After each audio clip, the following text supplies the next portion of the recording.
Hello everyone. ഇന്ന് വളരെ സോഫ്റ്റായ വളരെ ഈസിയായി ഉണ്ടാക്കാവുന്ന ഒരു വട്ടയപ്പത്തിൻ്റെ റെസിപ്പിയാണ്. കപ്പി കാച്ചുകയൊന്നും വേണ്ട, പെട്ടെന്നുണ്ടാക്കാം. നമ്മുടെ ജേക്കബ് സ്റ്റിച്ച് ആൻഡ് കുക്ക് എന്ന പുതിയ യൂട്യൂബ് ചാനൽ ഒന്ന് സബ്സ്ക്രൈബ് ചെയ്ത് സപ്പോർട്ട് ചെയ്യണേ. സബ്സ്ക്രൈബ് ചെയ്യുമ്പോൾ ആ ബെൽ ഐക്കൺ കൂടെ ഒന്ന് പ്രസ് ചെയ്യണേ. ഇത് കണ്ടോ, നല്ല സോഫ്റ്റായിട്ടുള്ള വട്ടയപ്പം. മധുരം വലിയ മധുരമില്ല. വട്ടയപ്പം ഉണ്ടാക്കാനായി 1 കപ്പ് വറുത്ത അരിപ്പൊടി എടുത്തിട്ടുണ്ട്, 1 കപ്പ് ചിരകിയ തേങ്ങ, 1/2 കപ്പ് ചോറ്, 4 വലിയ സ്പൂൺ പഞ്ചസാര, 2 ചെറിയ ഉള്ളി, അല്പം ജീരകം. ഉള്ളിയും ജീരകവും ഓപ്ഷനിലാണ്, വേണമെങ്കിൽ സ്കിപ്പ് ചെയ്യാം. അരിപ്പൊടി ഒരു വലിയ പാത്രത്തിലേക്ക് മാറ്റിയിട്ടുണ്ട്. നമുക്ക് കുറച്ച് വെള്ളം ഒഴിച്ച് ഈ അരിപ്പൊടി ഒന്ന് കുഴച്ചെടുക്കാം.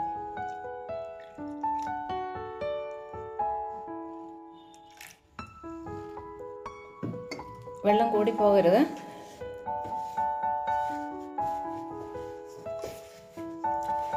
ചെറുതായി ഒന്ന് കുഴച്ചെടുത്താൽ മാത്രം മതി.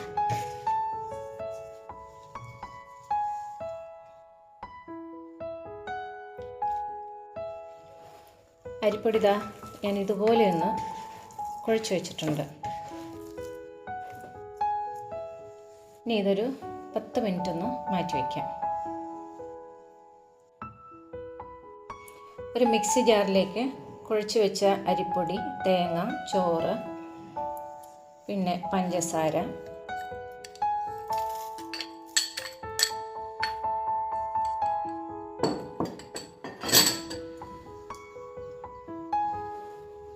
വളരെ കുറച്ച് ഈസ്റ്റ്. ഇത് ഇൻസ്റ്റൻറ്റ് ഈസ്റ്റാണ്, അതുകൊണ്ട് കുറച്ച് മാത്രം മതി.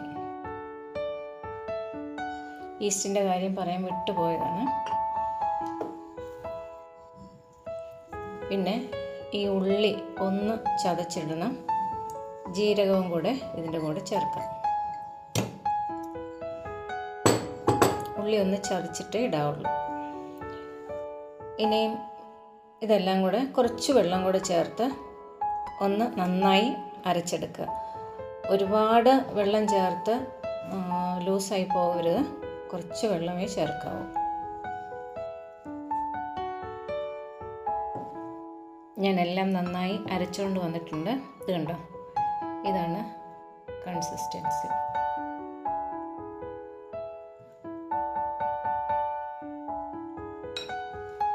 ഇനി കുറച്ച് ഏലക്കാപ്പൊടി,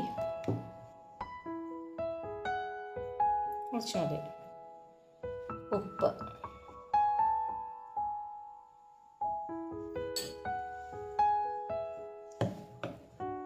നന്നായി ഇളക്കി വയ്ക്കാം.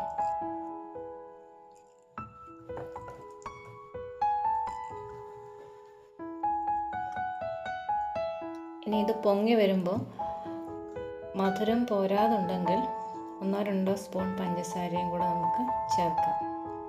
ചിലപ്പോൾ ഇത് മാവ് പുളിച്ച് വരുമ്പോൾ മധുരം കുറവായി തോന്നും.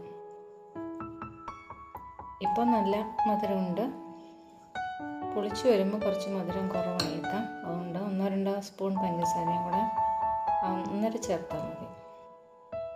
ഇനി നമുക്കത് പുളിക്കാൻ പറ്റും. നമ്മുടെ മാവ് നന്നായിട്ട് പൊങ്ങിയിട്ടുണ്ട്.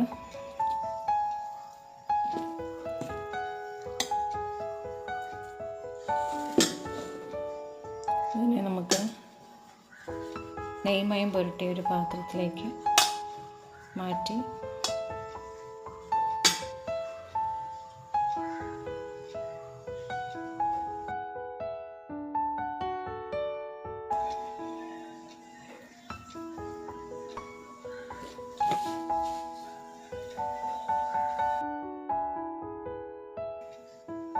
ഇനി ഇത് അപ്പച്ചമ്പിലേക്ക് വയ്ക്കാം.